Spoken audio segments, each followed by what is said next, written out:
So that's definitely on here. What we want to talk about is that car. My car. Yeah, That FK8, that is is it the only color in the world? Or? Okay, so it was definitely the first Phoenix Yellow Civic Type R in the world, and it is now the only full color change. There's three other guys, one guy in North Cal, one guy in Malaysia, and one guy in Puerto Rico, and they all painted theirs Phoenix Yellow. Phoenix Yellow is kind of a touchy color because if you don't get it right, primarily with the primer, right, you can kind of mess it up. So all of ours are Phoenix Yellow. I'm the only one that pulled the engine. Everyone else left their engine. Which is the right way to do it. Which is right. So mine is a absolute, just complete, every bolt, every nut, every washer came off the car. All the glass came out. The interior, really? The entire car came complete. I'm going to show you my favorite picture of my car. The entire car was completely disassembled. Who painted it? Place out in Missouri, Kirk's Collision Center. Missouri. So I met a guy at a event. Actually, it was at the. This is my favorite, and you guys can use this picture so everyone else. That's my favorite picture. Oh of the car. my God! It's a full breakdown. Roof's off. Roof was replaced with a carbon fiber. The entire car was completely disassembled. That's awesome. The car was 3 months old at this point. We'll try and get this up for you guys to see. How's that warranty go? We can do that, right? I have a story about the warranty. We can get a picture up while we're. Oh yeah, I can send you whatever you guys need, of course.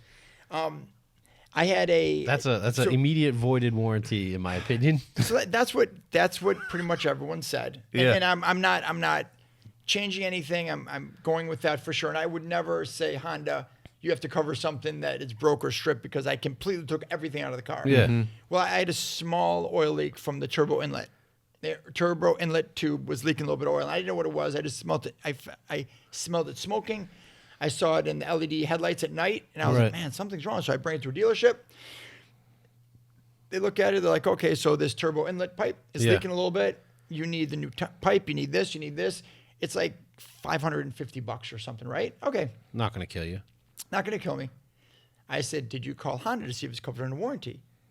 And the guy goes, are you serious? And well, got like 2,000 miles. They're like, you completely took the car apart. I go, just do me a favor and just call Honda. He calls him back about 20 minutes later. He goes, they said cover it. I go, let me hear the conversation. I want to know what they said cover it. No. I want to hear. He goes, well, we called him and told him what we had. And we told him that the car, what happened to the car. And the person on the line said, is this by chance the YouTuber Honda for Jason's I was going to say, was there a name drop anywhere in there? They asked about you, Honda asked if this, because they said the guy painted the car yellow and it was all ripped apart and talking to him. He's like, was this a YouTuber's Honda for Jason? Oh my God. It is. He goes, just take care of it. He goes, yeah, but do you understand it was taken apart? He goes, we understand. And if he needs anything, you just take care of it. Now for Honda, this is a nothing. This is a few dollars. That's a drop in a bucket, yeah. They pay the dealership. They're happy. And I don't know. I can't speak for Honda. But in their mind, I don't say anything bad about the product. Which I never would. You're an ambassador of the product. But Let alone say anything bad. Either maybe they were just being nice and like, this really doesn't cost us much. We'll help you out. We know what you do for us. Because I don't take any money from Honda. I have never taken a penny from Honda for anything. But that's gotta feel like, damn, they I don't know. I don't want to be like, yeah, they like me, but they like have this opinion of you that's to where they'll go out of their way for you. I'll say they like me. They have to. I mean, you got to think what he's doing for that company with not asking for really anything that they have going on with it. Sick, right? Have you didn't see the film crews. The film crew's looking up his guy. Here's the photo that I showed them. You can reach it. Step in front of the camera. Please. The hell with it. So yeah, no, took the whole thing apart. Honda likes me. I like Honda. Honda likes me. No shit. I mean, I named my son. My son is 4. His name is Maximus Mugen. Good idea. After Mugen, you guys know Mugen, obviously. Of course. My son's middle name is Mugen. Okay. That's passion. All right. That was tough to get by my wife. Oh, I'm sure. I don't know how you did that because my wife would have laughed. I got one on the way, and there's no way I could do that. I gave her the first name. Middle name Garagistas. Mopar. I gave my wife the first name. My wife's from Russia. Her favorite guy's name is Maxim. Okay. Because a real popular Russian, very strong Russian name. Yeah. Maxim sounds like Maxine to me. It sounds like he'd get his ass kicked in school every single day for having a girl's name. Yeah. So I'm like, I'll give you the first name. Just pick something a little bit more masculine. So she's going through the Maxes and she comes across Maximus. Yeah. And she goes, what about Maximus? I'm like, you like that? She goes, yeah, it's like Maxine. I go, it's not, but yeah, Maximus is great. Yeah. So I'll go with Maximus. Yeah, heck yeah. So his name is Maximus Mugen. I want to go back to the car because I want to know what you put under the hood. I'll talk about that car forever. I absolutely love that car. You removed the roof. Why? Couldn't you just paint the roof? I could have just wrapped the car. You could have just wrapped the car. I could have bought a Civic Type R and just wrapped it. But you're Honda Pro Jason. It's weird when other people say that because it's just strange. So here's my thing on painting the car, and I'll get into the roof, which is the same reason why. If I wrap the car and I went to an event like Cars and Coffee Palm Beach, there are people, let's just say half an hour to 45 minutes away, they'll be like, oh, dude, I'm going to go and see you and see your car. Mm-hmm. Like, it's wrapped. It's really cool. It's an FK8. I want to go see it. Yeah. Now, if I completely disassembled the car and repainted it, cut the roof off, and put a Cybon carbon fiber roof on, now I've had people come from 4 or 5 hours going, we just want to see it in person. Like, we can't believe you actually did it. This is one of a kind. We want to drive further to see it. So that obviously makes my persona bigger, but also helps the car community, car culture, and the car shows. Because now more people are coming to the show to see my car. Yeah. So it's a bigger draw. Did you let people know that you were going to be doing this? 100%. And yes. How did that go? I got tons of hate mail.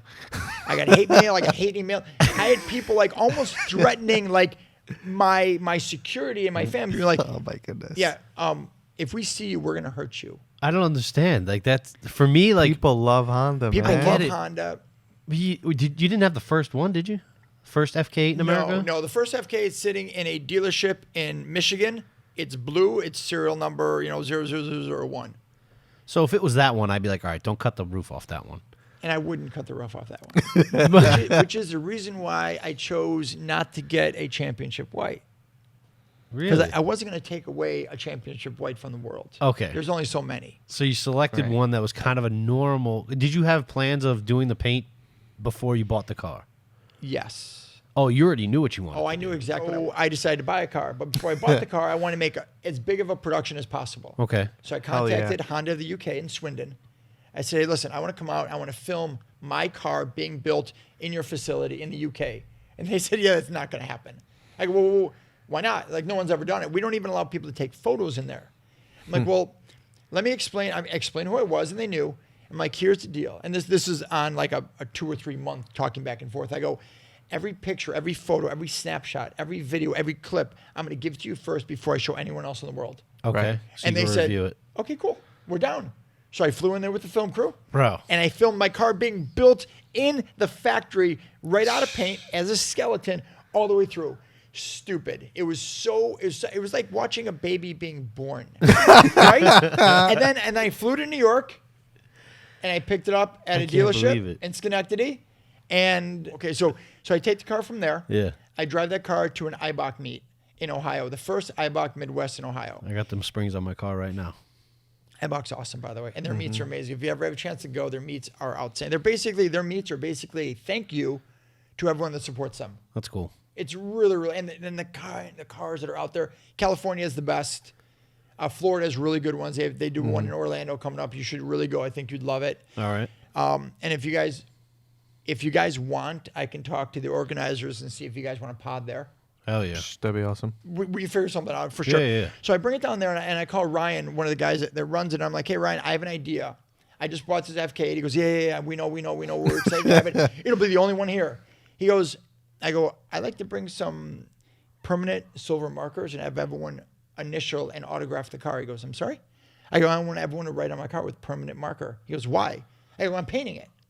And I thought it'd be a really cool send-off if everyone autographed it. That's pretty cool. That's right? Cool. So I brought the car there and I had everyone autograph. The crazy part is no one wanted to touch the car. Right. They're like, I've never seen one before. I've only seen it like in the magazine or on TV. Oh, you want me to put my name on it? I don't want to draw on it. So I had to draw on it first.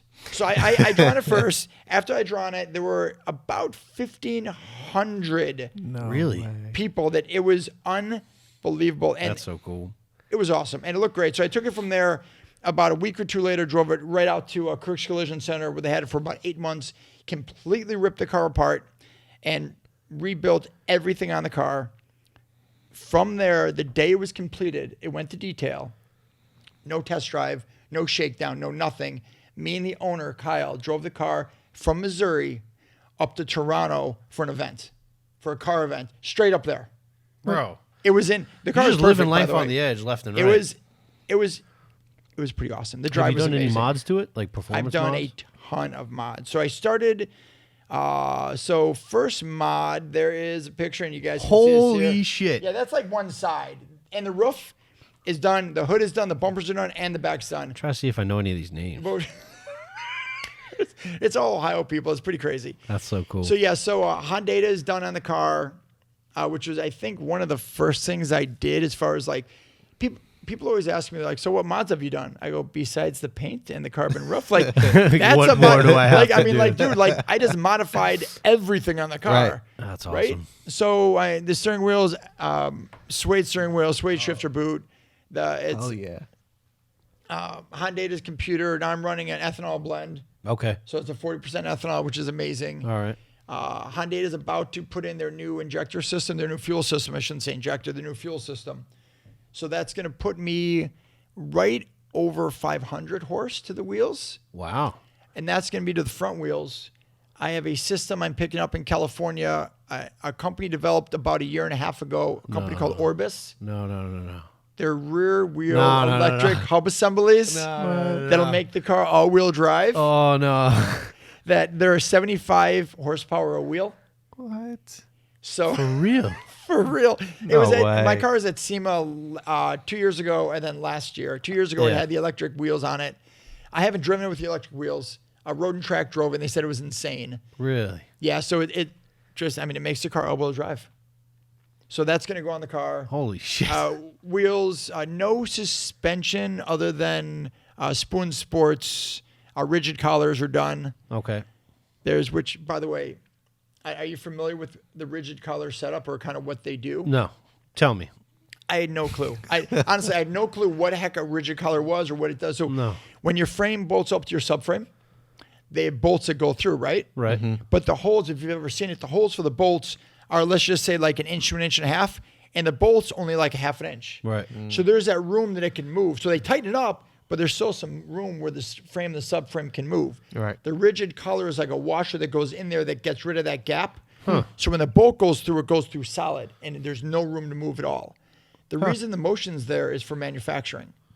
Otherwise, it would take them forever to line up the frame to the subframe and put the car to make it faster. Right. And because most people, it doesn't matter unless you're like a hardcore on-the-track enthusiast. Yeah. It doesn't make the car any less safe. My boy Track the Daily would probably like that.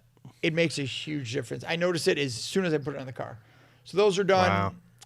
Obviously, awesome. the roof's done. I have a couple Mugen parts on there, different spoilers on the car. And the cars are always evolving. Okay. Always changing. I'm always putting different things on to see what fits, what doesn't fit, what looks good, what doesn't look good.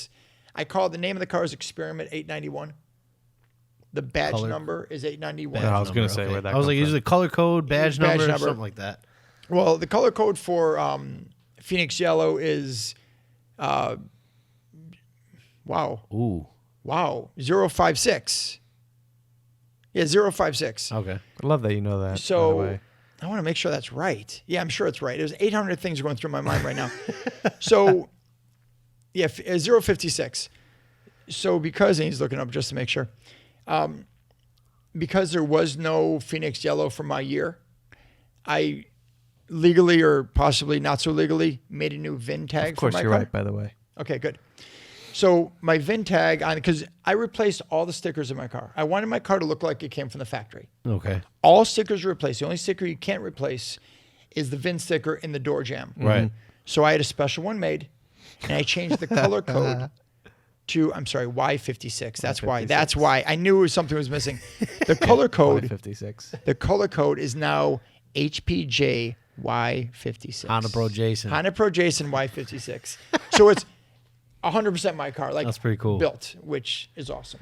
That's pretty cool. I don't think I have ever said wow so much. And I'm literally sitting here saying, don't say wow. Don't say wow. Don't say wow. And then I go, wow. I'm like, shit, I said it again.